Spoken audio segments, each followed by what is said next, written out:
Umani ng samot-saring reaksyon mula sa publiko ang pagkakahuli kay dating Bamban-Tarlac Mayor Alice Guo. Pinatakti naman ng netizens ang tila mala fan meet and greet ni Alice Guo sa ilang mga opisyal ng gobyerno. Yan po ang tatalakay ni Professor Antonio Contreras sa Punto de Vista, Professor.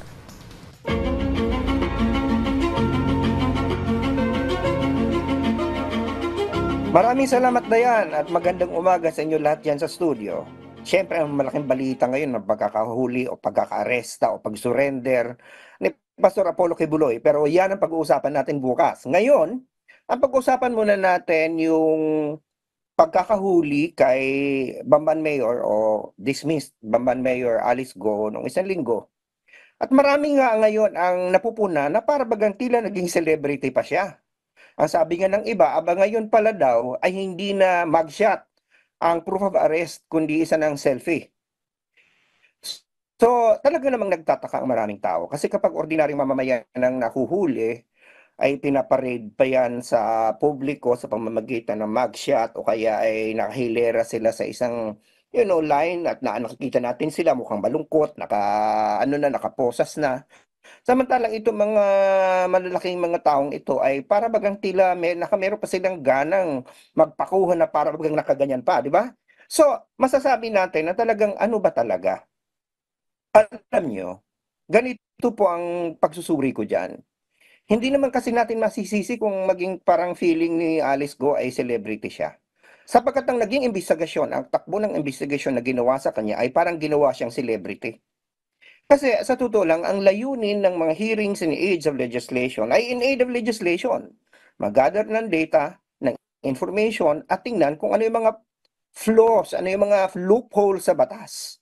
Ang mas importante dapat doon, ano ba ang naging partisipasyon niya sa Pogo? Ano bang naging partisipasyon niya dito sa mga illegal na nangyari dyan sa loob?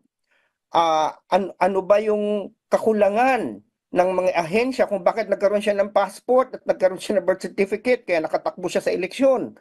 Ang inimbestigahan dito, mas yung mga ahensya ng gobyerno na maaaring nagkulang o nagpabaya. Sa halip ang naging sentro ang buhay ni Alice Guo. Ang naging sentro ang kanya, pati ang love life niya naging sentro pati kung sinong boyfriend niya, yung kanyang childhood.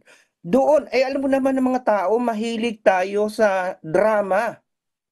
At alam mo, marami din kasi tayong mga karakter na parang ang feeling, yung karakter sa TV o sa social media o karakter mismo sa fiction na mga heroes na kaya na tiningnan ng bayani pero inaapi ng mga makakapangyarihang tao. So napakadali sa isang ordinaryong mamamayan na ma-shift yung magkaroon ng confusion na parang Robin Hood ang tingin sa kanya. Hindi natin maalis yun.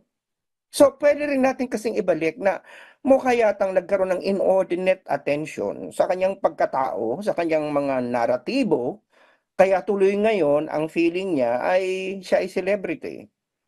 Importante na po si Alice Guo.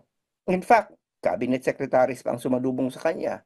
Hindi ba? At alam niya ni Miss Alice Guo, alam niya na siya ay isang importante na ngayong personalidad sapagkat may mga dala-dala siyang sikreto. May mga taong gusto siyang patahimikin sapagkat maaaring yung mga i-disclose yung information na will be disastrous to them.